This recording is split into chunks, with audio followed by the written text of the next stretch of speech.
Salut tout le monde, j'espère que vous allez bien. Alors pour ceux qui ont vu la première vidéo en toute transparence, je vais continuer aujourd'hui la lecture de ce que j'ai reçu et de ce que je reçois un peu tous les jours. Sur la première vidéo, je disais que je ne savais pas si j'étais pas en train de finalement écrire un livre dont le titre serait En toute transparence, mais en tout cas, il se traduit comme un échange en fait, un échange de questions-réponses. Mes questions, leurs réponses. Euh, je pense que ce sont des enseignements qui peuvent être peut-être bénéfiques à toi si tu passes par là ou à d'autres personnes si tu penses à quelqu'un quand tu écoutes cette vidéo. En tout cas, je vais essayer de faire le plus court possible, de faire des toutes petites vidéos d'à peu près 10 minutes pour que ce soit pas trop long et que en fait ce que je reçois en canalisation passe rapidement en vidéo enseignement. Voilà. Donc la première vidéo, en fait, alors moi ça va faire 3 ans, 4 ans, 3 ans que je canalise. C'est-à-dire que je reçois des informations de l'invisible.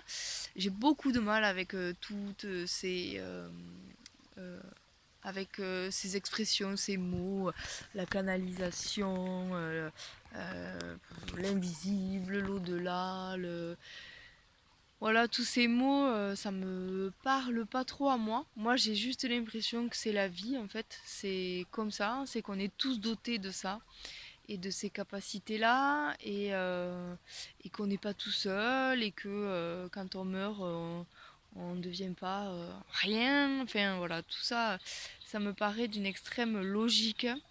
Et c'est pour ça que j'ai beaucoup de mal à parler de choses subtiles dans le sens comme si c'est quelque chose de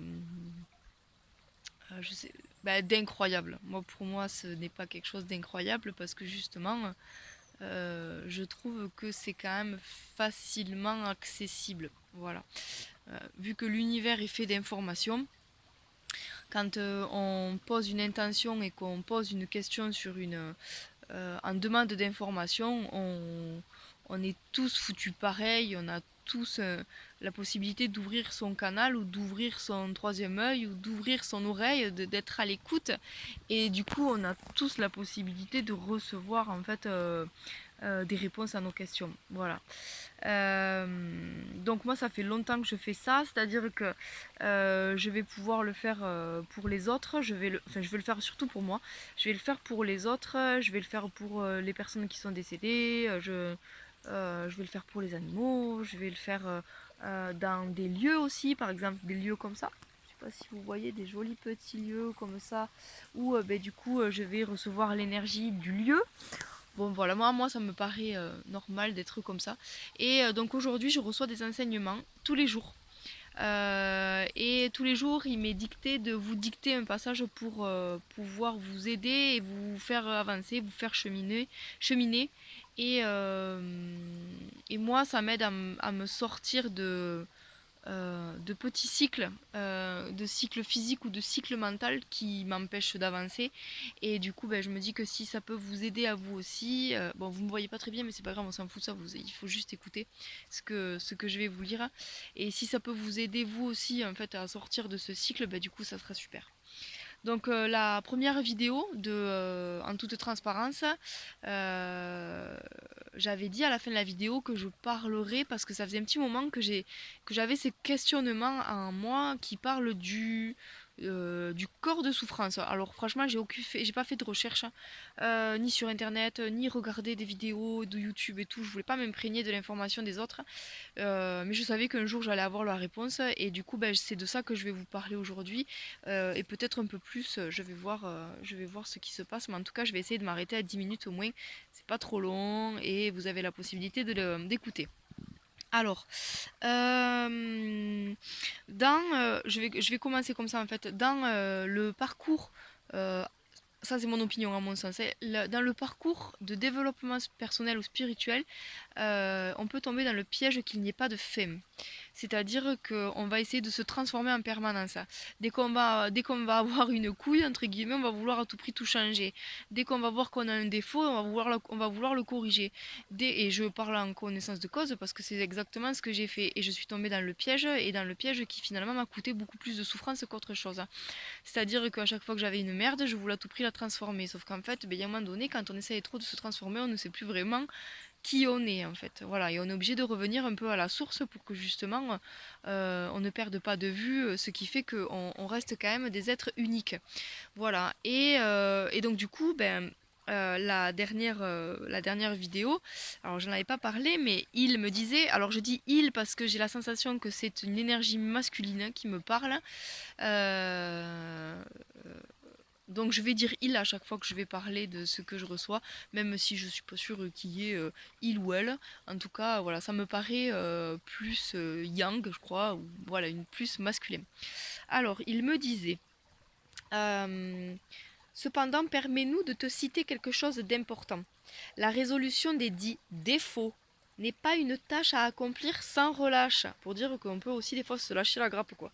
La vie peut être aussi fluide que fragile dans des instants de félicité, dans des instants de calme, de présence absolue. C'est la proie au calme qui te permet d'assumer et de traverser les montagnes enneigées. Souviens-toi, tu n'es pas détaché de nous pour vivre seul. Tu ne t'es pas détaché de nous pour vivre seulement dans un corps de souffrance. Voilà. La première canalisation, en fait, il m'expliquait que j'étais comme un petit morceau qui s'était détaché de je ne sais où pour pouvoir faire l'exploration de la vie sur Terre. Voilà. Et que apparemment, je relatais la vie qui me traversait et que j'explorais, et les enseignements que j'en tirais, parce que bon, oui, je suis vachement dans la recherche d'enseignements. Je me dis toujours pourquoi je traverse ça, pourquoi je traverse ça.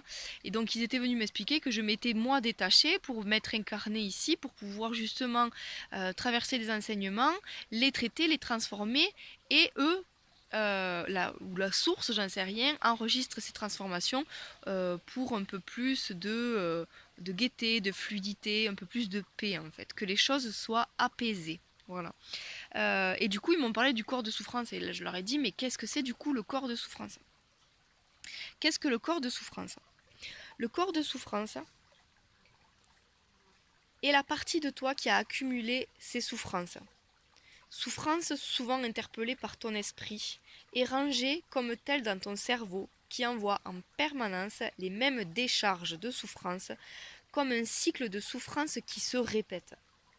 Mais ce corps de souffrance a accumulé les souffrances du corps, mais aussi celles de l'âme et des autres âmes, la souffrance collective. Lorsque le corps de souffrance, ça m'a fait beaucoup penser aux guerres, ça, et à tout ce que le collectif a pu vivre et retenir de souffrant. Lorsque le corps de souffrance est activé et réactivé par le cerveau, alors rentrent en résonance tous les autres corps de souffrance. Toi, médium d'une sensibilité accrue, tu vois alors et ressens la souffrance collective, et celle-ci vient jusqu'à toi, comme un boomerang en fait que j'attire. Quand je me connecte à mon corps de souffrance et que je suis dans la souffrance, en fait, c'est comme si je faisais venir comme à moi un boomerang des corps de souffrance des autres. Facile alors, là, de penser que cette souffrance est la tienne. Faux. Elle est la résonance avec la souffrance des autres corps de souffrance. Mais que se passe-t-il quand tous ces corps de souffrance alors se rejoignent? Ils se nourrissent entre eux, en résonance sur la même vibration. Commence alors le va-et-vient de la souffrance et de l'information. La souffrance nourrit la souffrance. Alors, le manège peut alors commencer. Et là, en fait, ils m'ont montré un manège, vous savez, les petits chevaux qui tournent là, comme ça. Là. Et qu'en gros, ça tournait tout le temps, en boucle. Voilà, comme un manège, quoi. Deuxième solution, du coup. Soit on rentre en résonance, c'est la première solution. On rentre en résonance et on se rend compte que la souffrance que l'on vit n'est peut-être pas la nôtre, elle est peut-être collective. Ça va bientôt faire 10 minutes. Deuxième solution. Un des deux personnages regarde sa souffrance, décide de la prendre en main, et par son influence et sa nouvelle vibration pourra potentiellement aider l'autre C'est la loi de cause à effet.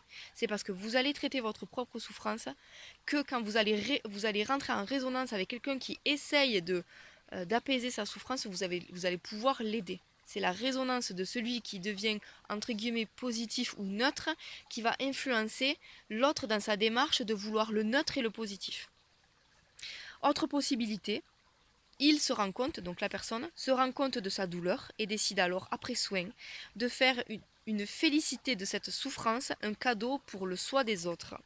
C'est parce que j'ai souffert que je me sers de cette souffrance et que je peux alors accompagner les autres pour pouvoir faire enfin résilience, c'est-à-dire faire de sa souffrance une force. Alors là, après ces trois chemins, en fait, ces trois propositions, alors là, les corps de souffrance s'allègent et se rencontrent en moins forte résonance. C'est-à-dire qu'on pouvait être dans un corps de souffrance très électrique, très fort, qui nous prend énormément, et on va se retrouver en résonance du coup avec un autre corps de souffrance qui va être en résonance autant électrique que ce que nous on était.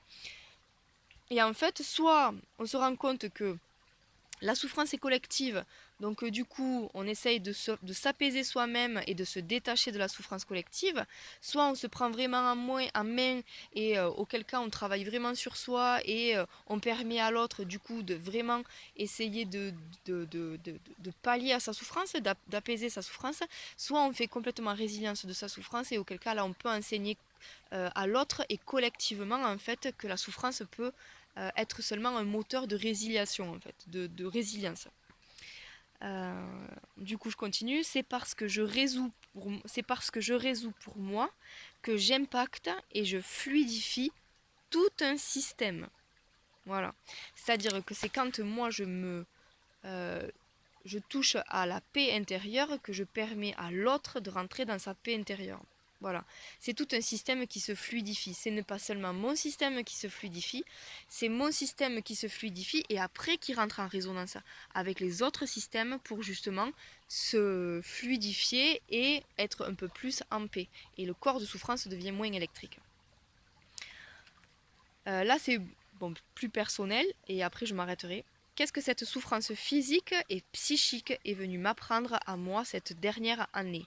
J'ai beaucoup souffert, j'ai pas toujours compris, surtout sur le coup parce que ça a fait boum, comme un tonnerre qui est venu j'ai pris la foudre, clairement c'est ça, et boum, ça m'est tombé dessus. J'ai pas pris la foudre pour de vrai, mais en tout cas, ça a été comme si j'avais pris la foudre, et ça a été, j'ai fini à l'ité, de suite, fait vraiment un boum, voilà, et j'avais besoin de poser la question de pourquoi en fait.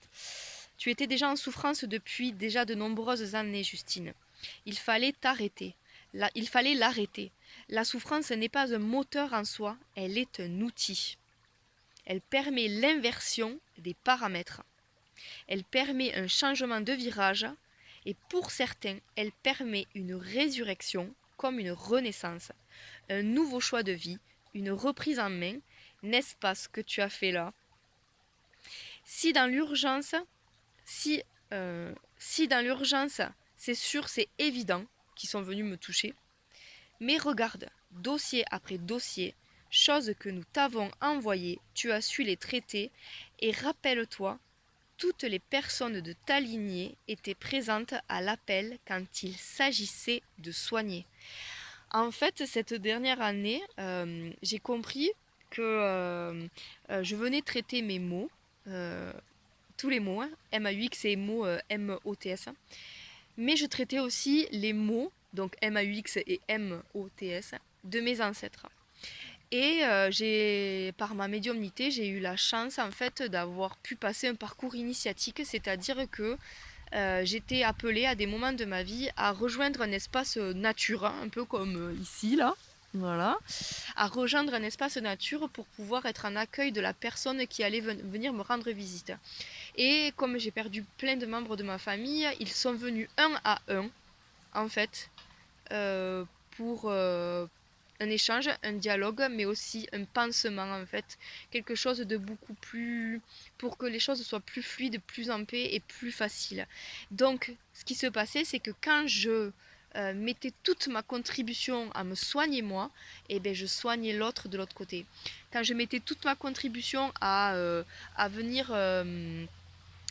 penser une partie de mon âme, de mon être qui était en difficulté, en fait, je pensais aussi une difficulté, par exemple, qu'avait subi ma grand-mère. Quand je traversais une forte maladie, je venais aussi pallier et apporter de la paix à la maladie qu'avait traversée mon grand-père. En fait, là où je me soignais moi, j'arrivais à soigner, enfin j'arrivais à soigner, pas moi, le tout en fait. Ça partait de moi parce que c'est l'étoile, moi, qui faisait que ça partait dans toutes les autres branches. Mais du coup, c'est en partant de moi que ça fluidifiait le reste.